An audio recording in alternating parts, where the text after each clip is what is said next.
하나님 말씀은 레위기 23장 15절부터 17절까지 제가 읽습니다. 안식일 이튿날 곧 너희가 그 요제로 곡식단을 가져온 날로부터 세워서 7 안식일의 수요를 채우고 7 안식일 이튿날까지 합하여 50일을 계수하여 새 소재를 여호와께 드리되 너희의 처소에서 10분의 1 에바로 만든 떡 2개를 가져다가 흔들지니 이는 고운 가루에 누룩을 넣어서 구운 것이요 이는 첫 요제로 여호와께 드리는 것이며. 원전으로 다시 보는 레위기, 오늘은 23장 두 번째 시간입니다. 예수님 사역의 7 그림자 중에서 맥추절 또는 오순절이라는 제목으로 말씀을 나누겠습니다. 우리 지난 시간에 레위기 23장에서 3개의 절기를 봤습니다.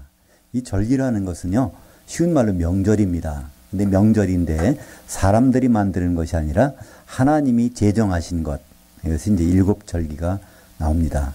물론 이스라엘 유대인들에게는요, 다른 절기들이 있어요. 부림절이라는 것도 있고, 수전절, 성전을 보수하고 다시 꾸몄다고 해서 수전절이라는 절기도 있는데, 그건 사람들이 만든 겁니다. 하나님이 명령하신 7 절기는 특별히 예수님의 그림자를 우리에게 말씀해주고 있습니다. 그렇기 때문에 이 명절을, 절기를 잘 알면 예수님이 무슨 일을 하셔야 했고 그것이 어떻게 이루어졌고 앞으로 남은 일은 무슨 일인지 그것을 명백하게 알 수가 있습니다. 그래서 절기에 대한 것은 골로새서 2장 16절과 17절에, 혹시 여러분들이 그런 얘기 들어보셨습니까? 안식교나 또는 뭐 하나님의 교회나 그런 데서 왜 6월절을 안 지키느냐, 안식일을 왜 안 지키느냐 그러잖아요. 그리고 안식일이라는 것은 성경에 보면 안식일을 지키지 말라는 것이 없었는데 왜 안 지키느냐. 근데 우리는 쉽게 대답할 수 있어요. 골로새서 2장 16절에 보면 절기, 초하루, 안식일 이런 것들은 바로 그림자라. 그러니까 실체가 오셨는데, 예수께서 오셨는데 그걸 지키고 있다는 것은 좀 오히려 잘못된 거 아닙니까?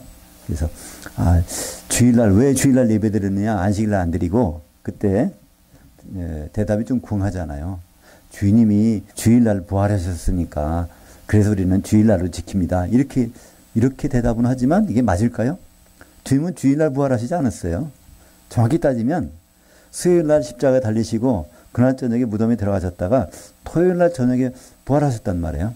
그러니까 만약에 주님이 부활한 날을 기념으로 해서 주일을 삼는다면 토요일날 저녁에 드리는 게 맞잖아요. 오히려, 그죠? 그러니까 그건 맞지 않고, 안식일은 바로 예수님이 주인이기 때문에 그분을 기념하기 위해서 하는 것이었기 때문에, 그래서 안식일은 예수님 오신 이후부터는 특별히 지킬 필요가 없습니다. 우리가 왜 근데 주일날 예배를 드릴까요? 이 날이 쉬는 날이니까 모일 수 있잖아요. 그래서 우리는 귀한 날입니다. 이 날짜가 중요한 날이 아니라 우리가 같이 모일 수 있는 날이니까, 그래서 우리는 이 날을 주님을 예배하는 날, 줄여서 주일날로 부르게 됩니다. 지난 레위기 23장 4절에 보면 먼저 6월절이 나왔습니다. 6월절은 유대인 달력으로는 1월 14일 바로 해질녘입니다. 저녁. 근데 6월절 어린 양을 잡는 날인데, 이 6월절 어린 양은 그냥 잡으면 안 돼요. 반드시 절차에, 그 날짜에, 절차에 맞춰서 잡아야 되는데, 출애굽기 12장에 보면 6월절 양은 닷새 전에 간택을 해서 그 다음에 그걸 4일 동안 점검을 한 다음에 잡아야 되는 것입니다. 그래서 예수님도 요한복음에 보면 12장에 예수님이 이제 6월절 날 십자가 달리시러 오시는데 6월절 엿새 전에 베단이라는 동네에 도착하셔서 그날 저녁에 잔치가 벌어져 가지고 그때 이분이 제물이 돼야 된다. 그걸 누가 일러줬죠? 베다니 마리아가, 그죠? 그러니까 이 그리스도, 이제 제물 되실 그리스도죠? 그럼 기름을 누가 발라야 되는데, 그거를 향기름을 그날 바르셔서, 바로 6월절 닷새 전에 바로 선택이 되셨습니다. 그 선택된 분이 4일 동안 점검 받으시고, 그죠? 율법을 담당한 사람들한테, 그리고 나서 이제 6월절 날 십자가에 달리셨죠. 그래서 예수님은 성경에서 아주 우리에게 기억하라고 주신 말이 있어요. 마태복음 26장 13절에 보면, 마태복음 26장 13절에 예수님 그런 말씀하셨어요. 온 천하에 복음이 전해지는, 선포되는 곳에서는 이 여자가, 베다니 마리아가 오늘 나한테 한 거, 그것을 꼭 말해서 생각이 나야 된다는 거예요. 복음 전하는 곳에서는. 그게 그렇게 중요하다는 얘기입니다. 왜냐하면 6월절 절차에 맞춰서 합법적으로 그렇게 죽으신 분. 그래서 효력이 있다는 겁니다. 그냥 예수님이 십자가 무조건 달렸다. 이게 의미가 없는 거예요. 그 절차에 따라서. 그래서 근데 그것이 찬송가 어디 나오죠? 211장인가요? 새 찬송가? 근데 유감스럽게도 그건 막달라 마리아라고 이름을 엉뚱한 이름을 갖다 놔서 우리는 다행히도 그 찬송가를 부를 때마다 이 여자가 한 일을 그 베다니 마리아를 오히려 기억할 수 있게 됐습니다. 그죠?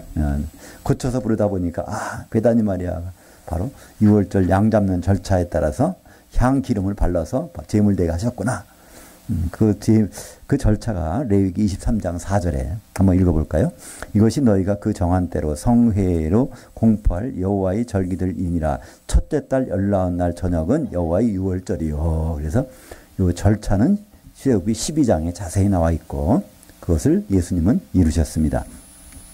근데 그날 저녁부터 시작되는 한 주일간의 절기가 나옵니다. 그것이 무교절이죠. 레위기 23장 6절 같이 7절까지 읽겠습니다. 이달 15날은 여호와의 무교절이니 이래 동안 너희는 무교병을 먹을 것이요 그 첫날에는 너희가 성회로 모이고 아무 노동도 하지 말지며. 그래서 무교병을 나눠 먹는 날이에요. 날에는. 그죠? 그러면 무교병이 그러니까 누룩이 안 들어가는 떡인데 누룩이 안 들어가는 세상에 오염되지 않은 떡. 그럼 복음밖에 없잖아요. 바로 예수님의 나타내죠. 그분이 떡으로 오셔서 생명의 떡으로 요한복음 6장에 보면 내가 생명의 떡이다 그러잖아요.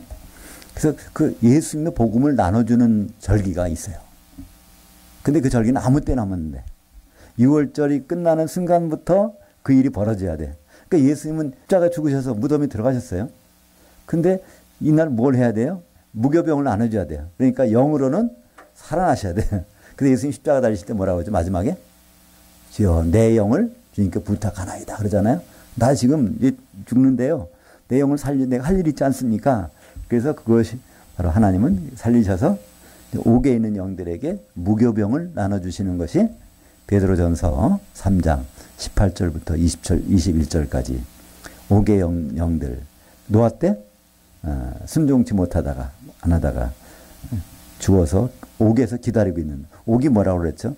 이거는 구치소라는 뜻입니다. 그죠? 성경에서 옥은 구치소예요. 거기서 기다리고 있는 그들에게 무교병을 나눠주셔서 그래서 무교절도 예수님께서 완성하셨습니다. 그 6월절 기간 중에 안식일이 한번 돌아오면 그 바로 다음 날은 곡식단을 흔드는 거예요. 요게 남았다면 이것을 우리는 그냥 초곡절이라고 부릅니다. 성경에는 그거를 초곡절이라는 단어는 안 써요. 처음 곡식단을 흔드는 절기가 나와요. 그것이 바로 레위기 23장 10절 11절 같이 읽겠습니다. 이스라엘 자손에게 말하여 이르라. 너희는 내가 너희에게 주는 땅에 들어가서 너희의 곡물을 거둘 때 너희의 곡물들의 첫 이삭 한 단을 제사장에게로 가져갈 것이요 제사장은 너희를 위하여 그 단을 여호와 앞에 기쁘게 받으시면 되도록 흔들되 안식일 이튿날에 흔들 것이며. 여기서 안식일 이튿날이라는 것은요 정규 안식일 무교절 기간 중에 돌아오는 정규 안식일 바로 다음 날 딱 흔든다는 거예요. 그러니까 이 유대인의 안식일은 금요일 날 해질 적부터 토요일 날 해질 적이니까 토요일 날 해지자마자 그 흔들라는 거예요. 그죠? 근데 여기서 이것은 이삭 한 단. 이거는요 아직은 영물지가 않았어. 그냥 꽃이 핀 다음에 그것이 딱 이제 이삭으로 되는 순간이에요. 그죠? 거기서 시간이 얼마 정도 지나면 될까요? 50일쯤 지나면 이제 그때는 이게 연그러 가지고 방아 쪄서 가루 만든 다음에 드리는 그게 이제 맥추절이에요. 이게 이제 오순절 날이 바로 이제 그러니까 오순절 때는 익은 것을 방아로 쪄서 이제 가루를 기름에다 버무려서 떡 만들어 드리는 것은 오순절이고 그 50일 전쯤엔 뭐가 이미 나와 있어요? 이삭이 딱 패였어. 그 이삭 단을 자르는 거예요. 그 곡식알을 자르는 거예요. 이삭 단을 잘라 단을 갖다가 흔들어. 그 단에는 뭐가 달려 있어요? 열매들이 달려 있을 거잖아요. 그죠? 예수님이 한 알의 밀알이 땅 속에 들어가서 이제 딱 나와서 이삭을 다른 단이 되는 거예요. 그럼 바로 예수님의 부활을 여기서 설명하는 거죠. 이 때문에 예수님은 그날 부활하셔야 돼요. 그죠? 초곡절날 부활하셔야 되니까. 그래서 예수님은 수요일 날 십자가 달리시고 토요일 날 저녁에 부활하셨습니다. 다른 날 부활하시면 안 돼요. 안식일 바로 이튿날인데 유대인의 안식일은 언제 끝나냐면 토요일 날 해질녘에 끝나니까. 끝난 다음에도 흔들리지 않으면 안 돼. 그래서 그때. 그래서 예수님은 주일 새벽에 부활하신 것이 아닙니다. 토요일 날 바로 그 시간에 내가 3일 밤 3일 낮 72시간 후에 나오리라 했기 때문에 수요일 날 저녁부터 토요일 날 저녁까지 72시간이 찬 순간에 예수님은 더 오래 머무실 필요도 없고요. 그 일찍 나오셔도 안 돼요. 일찍 나오시면 자기 말씀을 어기는 거니까. 그래서 이제 초곡절 세 번째 절기까지도 예수님은 완성하셨습니다. 그러고 나서 이제 50일째 되는 날 이 제사 드리는 방법이 있는데 그것을 이제 구약 성경에는요 오순절이라는 단어를 안 써요. 맥주절, 칠칠절, 어떤 데는 초실절 이렇게 쓰는데요. 그것은 신약 시대에는 그걸 다 오순절이라고 통일합니다. 보통 교회에서 그런 게 있죠. 맥주 감사헌금 드리는 거 있죠. 추수 감사헌금. 그 보통 교회 보면요. 1년에 가을에는 추수 감사헌금 드리라고 그러고 봄에는 맥주 감사헌금 드리라고 그러잖아요. 그것이 바로 이 맥주절 요걸 가지고 얘기하는 겁니다. 그죠? 근데 이거는 지금 그거 드릴 필요가 없어요. 맥주절. 왜 그럴까요? 예수님이 완성해 놓으신 거예요. 맥주절은. 언제? 오순절 날. 그러니까 이제 그 부분을 오늘 제가 서두에 읽은 15절부터 17절까지 이것이 바로 맥주절, 칠칠절 또는 오순절의 제사법입니다. 이 제사 날짜를 그러니까 오순절을 계산하는 시점이 있어요. 그것이 이제 15절에 나오는데 안식일 이튿날 곧 너희가 그 요제로 곡식을 가져온 날부터 이게 초곡절이에요. 그죠? 예수님이 부활하신 그 순간부터 세워서 이런 뜻이에요. 그죠? 예수님이 그 흔들렸잖아요. 요제라는 것은 흔드는 제사입니다. 살아났다는 거예요. 죽었다가. 그날부터 그러니까 7일이 7번이 77이 49. 그래서 이제 50번째 되는 날 그때 이제 제사를 드리는데 떡 2개를 드리는 거예요. 떡 2개를 흔드는 겁니다. 이것이 바로 이제 오순절 날 제사법입니다. 근데 이 일이 실제로 벌어졌어요. 한번 신약에서 어떻게 이루어진지 볼까요? 사도행전 2장 1절부터 4절까지 같이 읽겠습니다. 오순절 날이 이미 이름에 그들이 다 같이 한 곳에 모였더니 호련히 하늘로부터 급하고 강한 바람 소리 같은 소리가 있어 그들이 앉은 온 집에 가득하며 마치 불이 혀처럼 갈라지는 것들이 그들에게 보여 각 사람 위에 하나씩 임하여 있더니 그들이 다 성령의 충만함을 받고 성령이 말하게 하심을 따라 다른 방언들로 말하기를 시작하니라. 그래서 오순절 날 딱 이름에 그들이 나와요. 그들이 누굴까요? 많은 사람들은 이거를 120문도라고 그래요. 120명이랬다는 거예요. 근데 사도행전 1장부터 쭉 읽다 보면요. 여기서 나온 그들은 사도들입니다. 사도들, 다른 사람 없어요. 사도들이 다 같이 한 곳에 모였더니 그때 그 온 집에 성령이 충만하게 임하시는 장면이 나옵니다. 그래서 그들이 다 성령 충만함을 받고 한 사람도 빠짐없이 그러니까 사도들이 지금 한 덩어리가 된 거예요. 어디? 성령의 기름으로. 근데 오순절 날은 떡이 2개 해야 되는데 떡이 하나밖에 없어. 그럼 이날 분명히 뭐가 아직 이루어져야 되는 겁니다. 그것이 바로 2장 38절부터 이제 41절까지 나오는데 같이 보죠. 베드로가 이르되 너희가 회개하여 각각 예수 그리스도의 이름으로 세례를 받고 죄 사함을 받으라. 그리하면 성령의 선물을 받으리니 또 여러 말로 확증하여 권하여 이르되 너희가 이 패역한 세대에서 구원을 받으라 하니 그 말을 받은 사람들은 세례를 받으며 이날 신도의 수가 3천이나 더하더라. 여기서 그 말을 받은 사람들은 받아들였다는 거예요. 그 수십만 명의 사람들이 있는데 거기서 그 말을 안 받아들이는 사람이 훨씬 더 많아요. 그러니까 이 명절 때, 오순절 때는요, 국내, 해외에 있던 사람들 다 와야 돼. 그럼 예루살렘 거기 인구가 갑자기 폭발적으로 증가한다고요. 그러니까 수십만 명이 지금 그것 때문에 오순절 지키라고 모여들었는데 거기서 사도가 말하는 것을 받아들이는 사람이 3천 명 있다는 거예요. 군데군데 있겠죠? 근데 그런 사람 주위에 다 뭐가 성령이 추임했어요. 이 세례라는 것은 물론 씻는 것이 아닙니다. 잠기는 것입니다. 그것을 받아들이는 사람한테 성령이 잠기게 됐어요. 그래서 여기서 성령이라는 단어는 없습니다. 근데 왜 성령이라는 단어를 뺐을까요? 세례하면 성령 세례입니다. 이제는 예수님 이후에는요. 요한의 세례는 물 세례지만 예수님이 약속하신 세례는 성령 세례거든요. 그래서 아예 에베소서 4장 5절에는 뭐라고 해요? 세례는 몇 가지요? 세례는 하나밖에 없다는 거예요. 우리는 자꾸만 이거를 두 개를 지금도 생각하잖아요. 그러니까 물 세례 주고 그다음에 성령 세례도 우리가 받아야 되고 두 개를 우리 생각이에요. 주님에게는요 성령 세례밖에 없습니다. 요한의 물로 세례를 주었거니와 너희는 몇 날이 못돼서 성령으로 세례 받으리라. 그래서 세례 받으리라고 해갖고 여기 나와서 사도들이 성령 세례 받고 또 3,000명이 또 성령이 세례 받은 것입니다.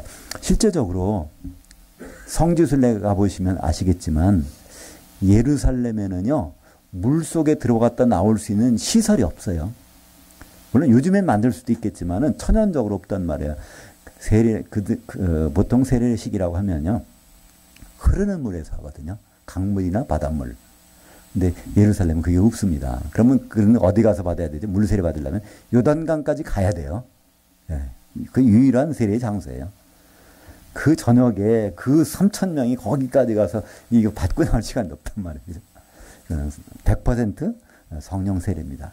그래서 성령의 기름으로 사도들이 오전에는 사도들이 이제 그 기름으로 한 덩어리가 되고 오후에는 또 한 덩어리가 되고 바로 거기에 사도행전 2장 41절에 보면 이날에 같은 날이라는 거예요. 사도들이 떡이 된 날에 3,000명의 성도들이 또 떡이 이날에 3,000이나 더하더라. 그래서 떡 2개가 흔들린 날이 언제요? 오순절날 2000년 전에. 그래서 지금은 오순절을 지킬 필요가 없어요. 맥주절을 지킬 필요가 없어요. 예수님이 완성해 주셨는데 지금 와서 맥주절 헌금 몇 푼 더 한다고 그래가지고 그 구약이 그게 되겠어요? 원래 예수님이 이러는 일을 흠집 내는 거지. 예수님이 다 성령을 보내주셔서 사도들의 떡과 성도들의 떡으로 교회가 시작된 날. 그것이 바로 이제 맥주절, 오순절, 77절이 되는 것입니다. 그래서 그 교회에는 딱 법칙이 있어요. 성도들은 반드시 어디 서 있어야 돼. 어디에? 사도들의 기초석에 서 있어야 됩니다. 다른 말 들으면 안 돼요. 구약 성경이 선지자의 말 듣고 교회 생활하면 이거는 교회로서는 잘못된 겁니다. 교회는 사도들의 터에만 세워지는 거예요. 신약 성경에만 세워져야 돼요. 구약 성경은 예수님을 알기 위해서 하나님 뜻을 알기 위해서는 구약 성경을 봐야 됩니다. 근데 예수님의 몸을 이루기 위해서는요. 신약 성경만 있어야 돼요. 그것이 양과 염소의 차이입니다. 양은 목자가 주는 풀만 먹어요. 염소는 닥치는 대로 먹는 거예요. 그래서 나중에 예수님 마지막에 오셔서 양과 염소를 갈라서 심판하신 장면이 나오잖아요. 그때 양은 어떤 사람이었어요? 마태복음 25장에 보니까 양은 바로 나를 잘 대접한 사람. 주님을 대접한 적이 없는데요. 아니야. 여기 있는 내 형제들, 사도들을 잘 대우하면 그건 양이고 사도들을 대접을 제대로 안 했다면 그건 염소라는 거예요. 그러니까 신약 성경만을 기초로 담으면 이거는 양으로 인정해 주시고 그것 말고 이것저것 다 그거로 부족하다고 생각하고 이것저것 하면 염소로 취급이 되는 것이죠. 에베소서 2장 20절 읽겠습니다. 너희는 사도들 곧 선지자들 기초석 위에 세우심을 입은 자들이라. 일단 요것만 보겠습니다. 너희라는 것은 여기서 지금 에베소 교회의 성도들이 하는 말이에요. 에베소 교회에 하는 말이에요. 그러니까 그 교회나 성도들은 어디냐면 사도들. 그것도 이 우리말 번역은요. 사도들과 선지자들의 터 위에 번역이 돼가지고요. 사도들에게도 서야 되고 선지자들에게도 서야 되는 것처럼 나타나고 있죠. 그러니까 신약성경과 구약성경이라고 말한 분도 있어요. 어떤 분들은요. 사도들은 신약성경, 선지자들은 구약성경. 근데 이 번역이 제대로 안 됐습니다. 번역은요. 제대로 된 번역은 사도들 곧 선지자들입니다. 그러니까 사도들은 누구라고요? 선지자들이에요. 하나님의 속마음을 사진 찍어서 내보내주는 사람이 사도들이라는 거예요. 베드로도 그랬고 마태도 그랬고 요한도 그랬고 다 하나님의 속마음을 사진 찍어서 내놓는 사람들. 바로 이 사도들. 거기에 우리는 교회가 세워져야 되고 이 모습이 요한계시록 21장 14절에 보면 거기에 12기초석이 있는데 12사도 이름이 있고 그 후에 새 예루살렘 어린 양의 신부가 거기 있더라 말씀이 나옵니다. 근데 여기에 여기는 떡 2개 만들어 흔들라는 말밖에 없어요. 근데요, 거기에는 뭐가 전제되어 있을까요? 기름에 반죽된다는 게 들어있습니다. 물로 반죽하면 안 돼요. 그게 어디 있죠? 레위기 2장 14절과 15절 보겠습니다. 너는 첫 이삭의 소재를 여호와께 드리거든 첫 이삭을 볶아 찌은 것으로 네 소재를 삼되 그 위에 기름을 붓고 그 위에 유향을 더할지니 이는 소재니라. 그래서 이 하나님께 드리는 떡은요, 반드시 기름으로 반죽해야 돼요. 그러니까 우리가 주님께 떡으로 나타나려면 성령의 기름으로 반죽되지 않으면 이거는 하나님 안 받으시는 거예요. 그러니까 기름이 그래서 필요한 겁니다. 떡이 되기 위해서. 그러니까 10처녀가 지금 신랑을 기다리는데요. 그 5처녀는 떡이 되기 준비를 하고 있는 사람들이야. 그러니까 기름을 준비했는데 나머지 5처녀는 그 준비가 안 됐어요. 떡이 될 준비가 그냥 가루로 있다가 푹 불으면 날아가 버리는 거예요. 그죠? 그래서 이 오순절은 우리에게 그걸 가르쳐 줍니다. 왜 기름을 준비해야 되느냐? 성령의 기름이 내렸더니 떡 2개가 만들어서 흔들린 날. 그것이 바로 오순절이고 맥주절이고 77절입니다. 그래서 이것은 주님이 우리를 그렇게 찾으시겠다는 거예요. 기름이 있느냐 없느냐, 떡이 될 수 있냐 없느냐, 한 몸이 될 수 있냐 없느냐, 한 몸이 돼야 예수님과 결혼이 가능하게 되는 것입니다. 거기 에베소서 4장 3절 보죠. 거기에 한자가 빠졌습니다. 안에 매는 줄이 아니라 평안에 매는 줄인데 어떻게 빠졌네. 평안에 매는 줄로 성령이 하나 되시게 하신 것을 힘써 지키라. 성령이 뭐 하시는 분인가를 단적으로 표현한 거예요. 그죠? 성령은 하나 되게 하십니다. 우리 여럿이지만 성령 안에서 하나가 될 수 있는, 성령이 아니고서는 하나 될 수 있는 방법이 없어요. 그래서 예수님은 성령을 보내주셨거든요. 그러니까 복음만 전하시면 될 텐데 왜 제자들한테 그렇게 말했을까요? 성령 임할 때까지는 꼼짝 말고 있으라고 하잖아요. 예루살렘에. 왜냐하면 성령으로만 하나 될 수 있으니까. 그래서 성령은 거듭나게 하는 영이 아닙니다. 성령은 하나 되게 하시는 분이에요. 성령이 안 오셔도 거듭날 수 있어요. 그러나 성령이 오셔야만 하나 될 수가 있고 떡이 만들어질 수 있고 한 몸이 될 수가 있습니다. 그래서 성령은 하나 되게 하시는 분, 한 세마포 옷을 입은 한 신부가 되게 하시는 분은 성령이십니다. 근데 여기에 오순절 제사법에요, 예외 상황이 나와요. 독특한 게 나와요. 이 소재에는 떡을 만들어 드릴 때는 거기에는 절대로 누룩이 들어가면 안 돼요. 누룩이 없어야 돼요. 근데 오순절만큼은 누룩을 넣으라는 거예요. 사도들에게도 넣고 성도들에게도 넣는 거예요. 그러니까 시작할 때는 우리는 깨끗하지 않은 상태에서 시작한다는 거예요. 우리가 다 깨끗 누룩 없는 상태에서 예수님 앞에 나타나서 그 기대를 안 하세요. 누룩이 붙어 있는 상태에서 시작하자는 거예요. 그러나 일단 처음에 그렇게 시작됐지만 우리는 그 묵은 누룩을 다 제어해버려요. 주님 앞에 설 때는 누룩이, 세상의 영향력이 다 없어져야 되는 것. 그 바로 교회의 모습입니다. 그래서 마태복음 16장 12절 보죠. 그제서야 제자들이 떡이 누룩이 아니요 바리새인들과 사두개인들의 교훈을 삼가라고 하신 말씀인 줄을 깨달으니라. 그래서 이 예수님이 말씀하신 누룩은 이 떡에 넣는 누룩을 얘기하는 것이 아니라 세상적인 교육, 종교적인 지도자의 말씀, 그죠? 종교적인 내용이 들어가면 그 말씀이 아니라는 거죠. 근데 시작할 때는 그렇게 시작했어요. 유대인들 예수 믿었다고 하지만 여전히 율법주의 갖고 있었고요. 다 그거 그대로 따라서 했단 말이에요. 유대인들이 예수 믿었지만 그들은 어디 모여요?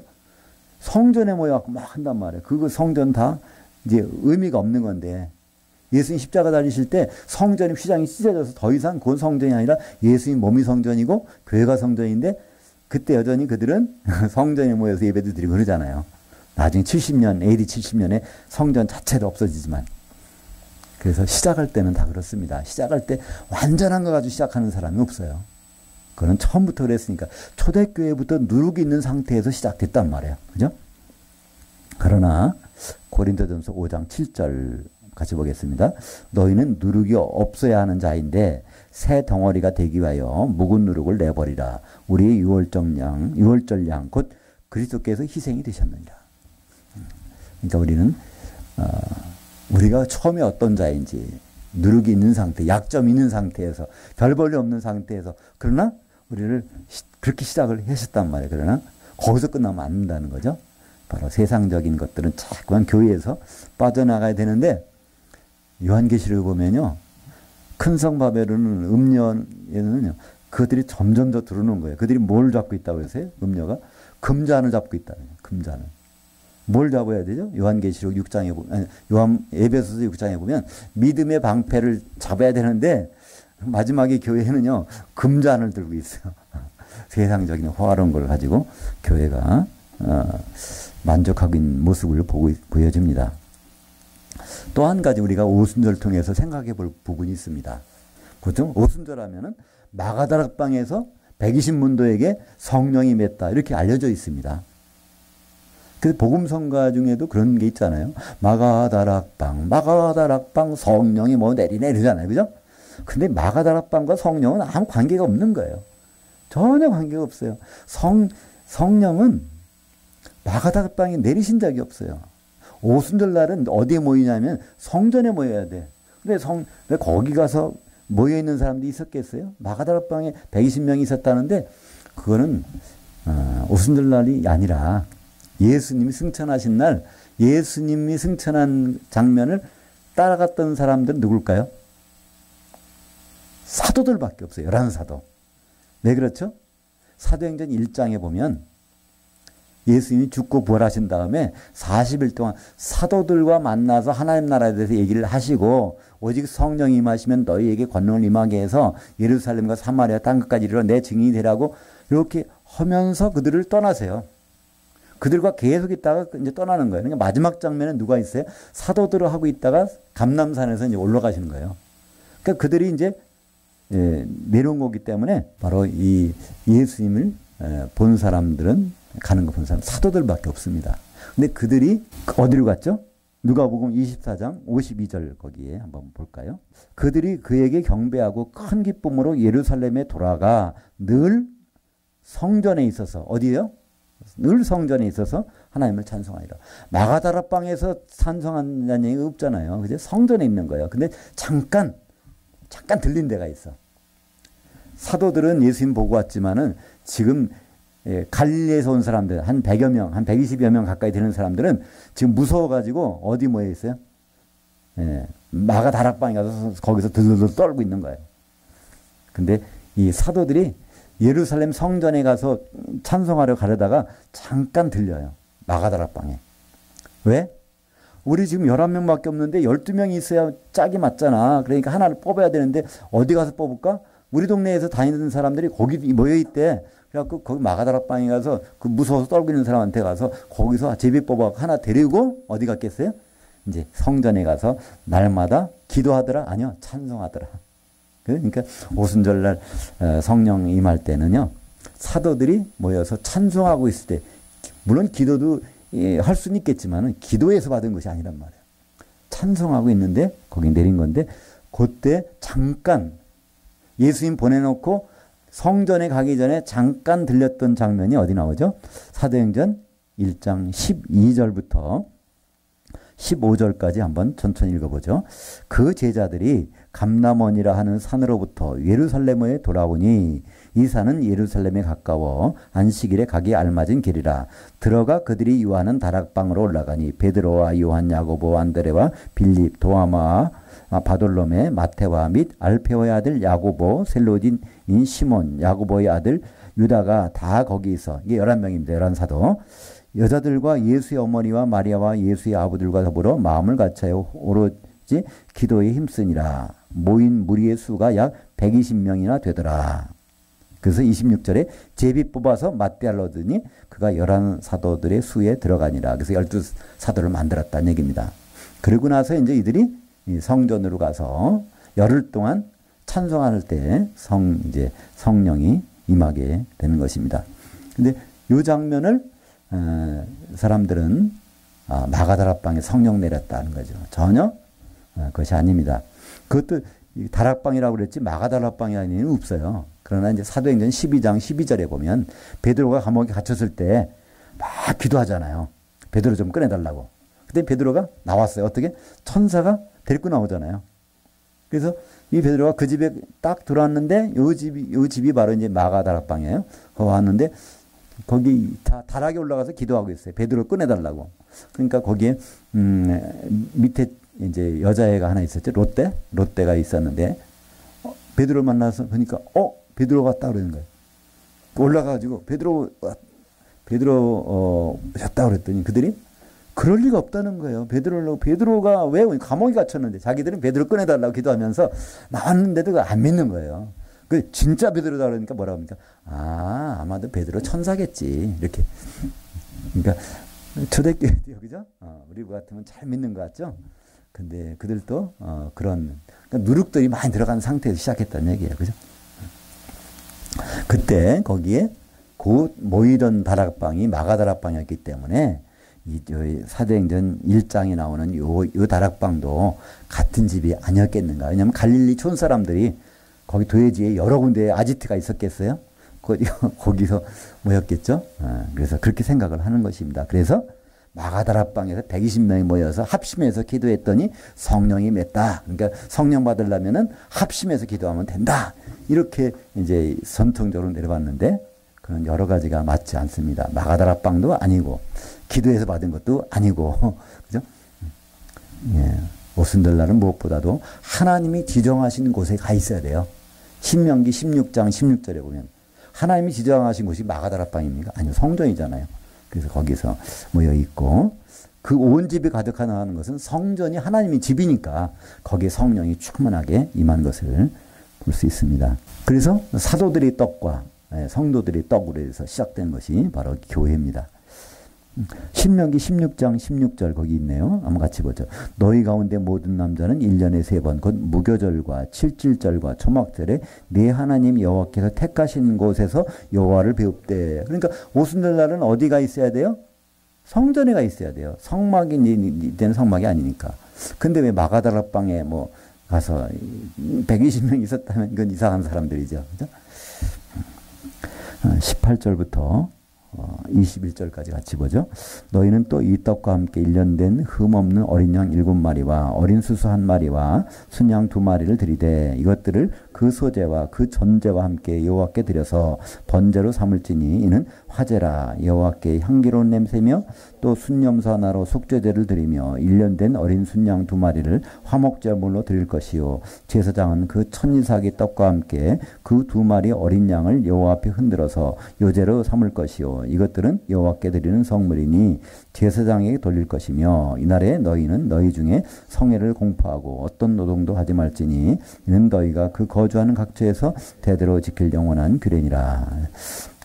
그러니까 이때는 떡 2개를 흔드는 것이 기본이고 그 다음에 여기서 짐승도 이렇게 제물로 드리는데 각종 제물이 다들 속죄제, 번제, 전제기 다 들어가는 모든 제사가 완성되는 날이야. 오순절 날은 그죠? 그러니까 우리는 이것들을 지금 드릴 필요가 없어요. 한마디로 교회가 이 모든 것의 뭐죠? 총체적인 공동체라는 뜻이죠. 그죠? 그래서 오순절날 이 제사를 통해서 여기 나오는 뭐 어린 양 7마리, 어린 수수 1마리, 순양 2마리 이게 다 결국은 예수님이 완성하시는 거예요. 예수님이 어린 양도 되시고 어린 숫송아지도 되시고 이 소제도 되시고 이런 것들이 다 전제라는 것은요. 이렇게 포도주를 맨 마지막에 이렇게 덮는 거예요. 피 흘리는 거와 똑같은 거예요. 피로 덮는 거란 말이에요. 그죠? 예수님의 피로 덮여진 교회를 여기서 말씀하고 있습니다. 그래서 이 절기를 출애굽기 23장 16절에 이렇게 나왔습니다. 같이 보죠. 맥추절을 지키라. 이는 내가 수고하여 밭에 뿌린 것에 첫 열매를 거둠이니라. 수장절을 지키라. 이는 내가 수고하여 이룬 것을 연말에 밭에서부터 거두어 저장함이니라. 그러니까 맥추절 혹시 구약 성경 읽으시면서 오순절이 어디 나오나? 이거 보시면 못 찾아요. 없어요. 한마디로 안 나와요. 그러면 그럼 뭐로 찾아야 될까요? 맥추절로 찾으면 나와요. 그게 오순절이니까. 또는 77절이나 오순절이나 뜻이 같대. 그죠? 77이 49니까 49 다음 날이 50일 오순절이잖아요. 그래서 77절 오순절. 왜 맥추절이냐면 떡 만드는 거예요. 이게 맥추 밀가루를 추수해서 그거로 기름에 버무려서 떡 2개 만들어서 드리는 날. 사도들이 떡과 성도들이 떡으로 교회가 시작된 날. 이게 이제 맥추절이라는 거죠. 그 수장절이 또 나옵니다. 이 수장절은 다음 시간에 나오는데 장막절 날. 맥추절은요. 유대인들은 농사하는 방법이라기보다는 추수하는 종류가 다릅니다. 여름에, 그러니까 봄과 여름 사이에는요, 밀과 보리를 추수해요. 곡식을 추수해요. 근데 가을에는 뭘 추수할까요? 가을에는 열매를 추수해요. 포도나무 열매나 감람나무 열매나 뭐 이 열매, 그거를 저장하기 때문에 추수해서 저장한다고 해서 그걸 수장절이라고 부릅니다. 장막절, 초막절, 수장절 똑같은 겁니다. 맥추절, 맥추절하고 칠칠절, 오순절은 똑같은 거고요. 잠깐 이것을 용어를 혼동할 수도 있는데, 그냥 봄에는 보리나 밀이고 저녁에는 가을에는 과일이구나, 이렇게 생각하시면 됩니다. 22절 마지막 절 같이 보겠습니다. 너희 땅의 곡물을 벨 때 땅 모퉁이까지 다 베지 말며 떨어진 것을 줍지 말고 그것을 가난한 자와 거류민을 위하여 남겨두라. 나는 너희 하나님 여호와니라. 하나님은 누구에게 관심이 있냐면, 이렇게 해서 유대인들이 이걸 통해서 할 것 같지만 결국은 남겨놓으라는 거예요. 가난한 자나 거류민들을 위해서 곡식단은 다 거두지 말라는 거예요. 이삭도 남겨두라는 거예요. 쓸 데가 있다는 겁니다. 누가? 가난한 자. 또 누가? 거류민들. 여기 거류민이라는 건 이방인, 유대인이 아닌 사람들을 뜻합니다. 그죠? 유대인이 아닌 이방인들과. 이 가난한 자라는 뜻은요, 슬픔 당한 자라는 뜻이에요. 이게 이제 아주 힘든 상황, 그거를 여기서 아니라고 합니다. 아니. 이 아니라는 말이 누가 사용했냐면요, 야곱의 예쁜 마누라가 있죠. 예쁜 아내 라헬이 첫째 아들 낳고 이름을 누가 졌게요? 부인이 졌어요. 대개는 아버지가 짓는데 야곱인 경우는요, 다들 그 부인들이 져요. 루벤부터 루벤, 또 시몬, 뭐 다 그 레아가 진 거고요. 그 다 영적인 이름이에요. 루벤, 보라 아들이다. 그러니까 남편 나한테 돌아와야 돼. 시몬, 하나님 들으셨어. 그러니까 남편 나한테 와야 돼. 셋째, 레위. 근데 바로 하나님 우리를 연합시켜 주셨어. 유다, 아니 남편 안 바라고 하나님만 찬송할게. 그러니까 이런 이름들은 다 레아가 진 거고요. 근데 이 라헬은 세상적인 사람이야. 아들 주니까 뭐라 그래요? 아들로 하나로 만족 못해. 곱빼기 2개 해주세요. 그래서 곱빼기란 말이 요셉이란 말이에요. 그래서 곱빼기로 받았어. 그래서 하나를 더 결국은 받았잖아요. 베냐민. 근데 애를 낳다가 죽게 생겨서 너무 아파. 그래서 이름을 자기가 또 짓는 거야. 베노니 그러죠. 오니, 벤이라는 아들, 오니, 슬픔의 아들. 난 얘 나타나 죽잖아. 나 슬퍼. 그게 얼마나 이게, 뭐라고요? 상처가 되겠어요. 쟤는 누가 부르면, 베노니 부르면요, 나나타가 내 엄마 죽었지. 아주 헤어나지 못할 것 같아. 그래서 글쎄 바로 그 자리에서 야곱이 처음으로 자기 아들을 지은 거. 마지막 이름이야. 베냐민은 아버지가 지은 거예요. 야곱이. 베노니로 살면 얘 안 되니까 상처 입어서. 그때 나온 말이 벤오니. 온이란 말이 슬픔이게. 여기 이 말이 똑같은 말이 아닙니다. 히브리 말은요, 발음이 이렇게 OR을 바꿀 수가 있어요. 그래서 아니가 슬픔이라는 뜻이에요. 그래서 여기에 누구를? 가난한 자들을 아니라고 불렀어요. 가난한 자들. 이 뭘 못 먹었다는 뜻입니다. 이게 누굴까요? 이게 갓난애를 얘기하는 겁니다. 갓난애. 살아나네. 애가 태어나면요, 막 울잖아요. 왜 울을까요? 배고파서. 여기서 말하는 것은 이 거듭난 자, 가난한 자는요, 이 거듭난 자예요.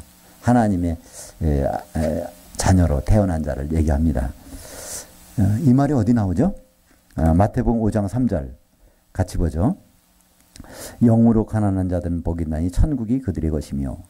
우리말은 심령이 가난하다. 이건 마음하고 관계없어요. 영으로 가난함을 느낀다는 거예요. 영이 배고프다는 거예요. 왜? 태어나서. 아기가 왜 울까요? 배고파서. 태어나기 전까지는 울질 않아요. 배고픈 걸 못 느끼니까. 태어난 순간에 울려. 젖꼭지 물려지면 바로 울음 그치잖아요. 그러면 더 이상 안 울어. 이게 뭘까요? 영으로 가난한 자라는 것은요, 영이 죽었다가 살아난 순간부터는 뭘 먹고 싶어요. 만약에 내가 천국에 있는가, 하나님의 자녀인가, 정말 하나님 나라에 들어와 있는가를 구분하면 보면 쉬워요. 영적인 배고픔을 느끼고 있다면 이거는 맞아요. 영으로 살아난 사람이요. 근데 영적인 걸 영식 아무거 안 먹어도 전혀 관계없어요. 이거는 수상한 사람이에요. 그죠? 천국에 들어와 있다고 말할 수가 없는 사람이에요. 그래서 우리는 내가 정말 하나님 나라, 하나님 자녀인가 아닌가 쉽게 판단하는 방법은 그겁니다. 내가 영적인 배고픔이 있는가, 영적인 갈급함이 있는가, 세상 것으로 충족되지 않은 모관을 갖고서 그걸 추구하고 있는가가 내가 복이 있는 자인가 아닌가, 천국 안에 있는 자인가 아닌가를 구분할 수 있는데요. 바로 여기서 그런 자들을 위해서 하나님 남겨두셨다는 거예요. 그죠? 우리는 그러니까 하나님 앞에 있을 때는요, 뭐 잘하고 못하고 따로 없어요. 하나님이 준비한 것을 먹을 준비가 되는 사람은 이건 복받은 사람이고요. 하나님이 준비한 것을 원하지도 않는다면 이거는 그냥 우리 하나님께 관계없는 사람이 되는 것입니다. 그래서 성경의 마지막에 우리에게 명령한 것이 있어요. 한번 볼까요? 요한계시록 22장 17절 보겠습니다. 그 영과 신부가 말하기를 당신은 옷이 없어서 하는도다. 듣는 자도 당신은 옷이 없어서 할 것이요. 목마른 자는 올 것이요. 원하는 자는 값없이 생명수를 받으라 하시더라. 이게 성경의 마지막에 주신 명령이에요. 이때 우리말 번역은 너무나 엉망으로 되어 있어요. 성령과 신부가 말씀하시기를 오라 하시는도다 이렇게 했는데 이건 말도 안 되는 거예요. 성령이 여기 없어요. 그 영, 예수님이 천사 역할을 했던 그 영과 이 신부, 이제 교회가 완성돼서 신부되는 그 단계. 그럼 신부가 될 때는 기름이 범벅됐다는 얘기잖아요. 그죠? 교회의 완성이니까. 거기서 말하는 거예요. 바로 예수님께 주여 오시옵소서 그러는 거예요. 바로 요한계시록 22장 16절. 거기선 나 예수는, 예수님 등장합니다. 나 예수는 내 천사를 보내서 교회들에게 다 말했느니라 했더니 그때까지 예수님의 일을 하고 있던 그 천사가 딱 들어서 그래요. 주님 당신 오세요. 그 신부와 더불어서. 그리고 이 요한계시록의 말씀을 듣는 모든 사람도 그렇게 해야 된다는 거예요. 우리 예수 믿는 사람들의 신앙의 자세는 뭘까요? 주님 당신은 오세요 그런 거예요. 그죠? 우리 듣는 사람은 주님이 오세요 그러는 거예요. 나 준비하고 있거든요. 우리 준비하고 있거든요. 오세요. 그게 우리의 할 마지막 자세입니다. 하나님 나에게 복을 주시면 이 세상에서 멋있게 신앙생활을 해보겠습니다. 그건 우리의 생각이고요. 요한계시록에 주시는 말씀은요. 이 말을 요한계시록의 말씀을 들었다면 그렇다면 주님 오시라는 고백을 하는 것 이렇게 해야 된다는 거예요. 그것이 첫 번째고 두 번째가 뭘까요? 목마른 자가 돼서 와야 된다는 거예요. 목마르지 않은 상태에서 와봐야 하나님께 받을 것이 아무것도 없다는 거예요.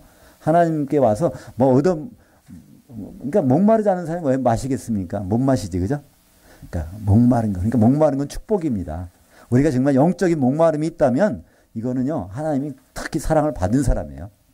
영적인 목마름이 없다면 하나님께서 내게 아무것도 안 주셔도 난 문제없다고 생각되는 사람은요, 이거 좀 참 잘못된 사람이에요. 그죠? 그리고 무엇보다도 마지막에 원하는 자는 값없이 생명수를 받으라. 이 생수, 하나님 주신 생수가 성령이잖아요. 그죠? 성령의 기름은 누구한테? 원하는 자가. 그걸 원하지 않으면요, 기름을 준비할 수도 없고 받을 수도 없어요. 그러나 그걸 원하는 자는 그거를 주시겠다는 것입니다. 그러니까 이 요한계시록의 마지막에 우리는 내가 정말 가난한 자인가? 난 영적으로 배고픈 자인가? 그죠? 두 번째는 영적으로 내가 목마른 자인가? 내가 정말 하나님의 것을 원하는 자인가? 하나님 주시는 것이 필요 없다고 생각하는 자인가? 이것을 말씀하시는 것. 그 성경의 마지막에 나오게 됩니다. 그것이 맥추절날 그들이 준비했던 그런 내용들입니다. 기도하겠습니다. 하나님 아버지 감사합니다.